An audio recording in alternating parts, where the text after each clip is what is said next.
көптүктөр. Көптүктөр темасында biz буга чейин негизи көптүктөр жөнүндө жырытты негизги тестке даярдаган курсубуздан үйрөнгөнбүз. Силер аны билишиңер керек. Бул жерде эми кичине татаалраак деңгээл болот, анткени бул предметтик тестке даярдоо.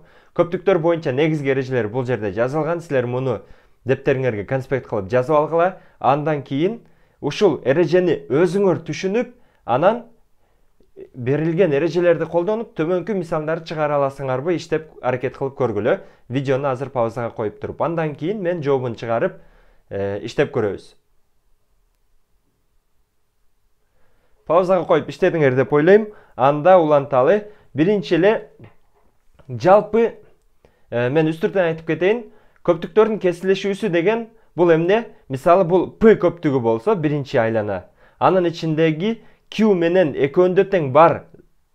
Экөөндө тең камтылган булар алардын кесилишүүсү болот эле. Бул ушундай белги менен берилет.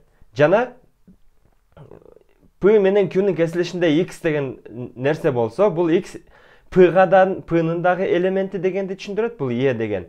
Жана Q'нун дагы элементи болуш керек. Бул жерде P менен Q'нун кесилишкен бир сан, мисалы 5. Бул P'да дагы бар болуш керек, Q'да дагы бар болуш керек дейт. Оба бул P'га дагы карайт, жана Q'га дагы карап турат. Экөөнүн биригүүсү деген бул эмне? P'да бар болуш керек, J Q'да бар болуш керек. Демек, экөөнүн биринде эле бар болсо болду. Демек, биригүүсү деген баары кошулуп кеткенде. Куру көптүк деген же бош көптүк деген бул эмне? Бул бош көптүк, эгер белгилүү бир көптүк кесилишкенде же болбосо дагы эмне болгондо, ал жер бош болсо, анда бул эмне болот?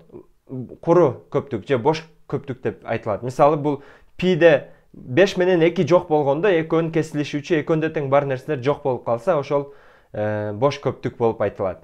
Ал эми толуктооч көптүк деп бул жалпы мына 4 бурчтук, бул универсалдуу жалпы бүт дүйнөнүн элементтерин камтыса, баары ушул U'нун ичинде болсо, анда толуктооч көптүк деген, мисалы P'нын толуктоочу деген P'га кирбеген бардык көптүктөр P'нын толуктооч көптүгү болот. Ошондо бул жерде P'ге кайсылар кирип атат? 1, 4, 2, 5 кирүүдө. Демек 1, 4, 2, 5тен бардык башка нерселер P'нин толуктоочу болот. Бул 7, 9, 3, 8, 6. Мисалы Q'нун толуктоочу десе, Q'га кирбегендер. Булар Q'га кирбеген кайсылар бар? Q'га кирбеген 1, 4, 6, 8 бар. Ушулар Q'нун толуктоочу деп айтылат. Анда төмөн көптүктөр боюнча эсептер чыгаралы. U бул универсалдуу көптүк. Мына U бул 4 тик бурчтуу фигура. U'нун ичинде кайсылар камтылган? U'нун ичинде баары камтылыптыр. 1, 4, 2, 5, 7, 3, 9, 6, 8. 1, 4, 2, 5, 7, 3, 9, 6, 8. 9, 6, 8. Ушулардын баары U'да. P менен Q'нун кесилишинде, демек экөөндө тең бар болгондор, булар эмнелер? Мына бизде P'нин менен Q'нун кесилишинде тургандар, булар 5 жана 2. Бул жерде иретте айырмасы жок. Биринчи 2-ни жазабызбы, 5-ти жазабызбы? Көптүктөрдө айырма жок. Экөөнүн биригүүсүндө деген, бул экөөнүн биригүүсүндө пайда болгон баары. Бул кайсы элементтер бар? 1 бар, 4 бар, 5 бар, 2 бар, 7, 9, 3 бар.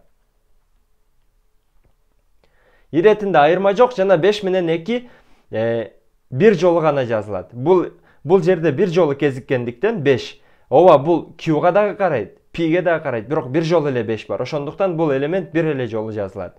P'нин толуктооч дегенде ошондо эмне болду? P'нен башка, P'де камтылбагандар, бирок мына универсалдуу чек менен чектелгендер. P'ге камтылбаган 6, 8, 7, 3, 9 бар экен. Демек P'нин толуктоочу 6, 8, 7, 3, 9.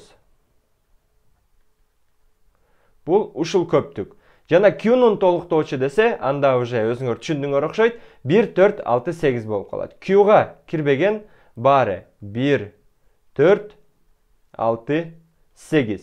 Демек, ушундай белги менен белгиленет. Бул көптүктөр ушул кашаны, ушундай кашанын түрү менен белгилейбиз. Азыр бул кашанын атын унутуп калдым. Кийинкини көрөлү. Бул жакта силерге 3 практикалык суроо берилген. 1, 2, 3. Муну силер өзүң алдыңарча иштеп көргүлө, кийинки видеодон чыгарылышы менен менин жообум менен салыштырып көрөсүңөр.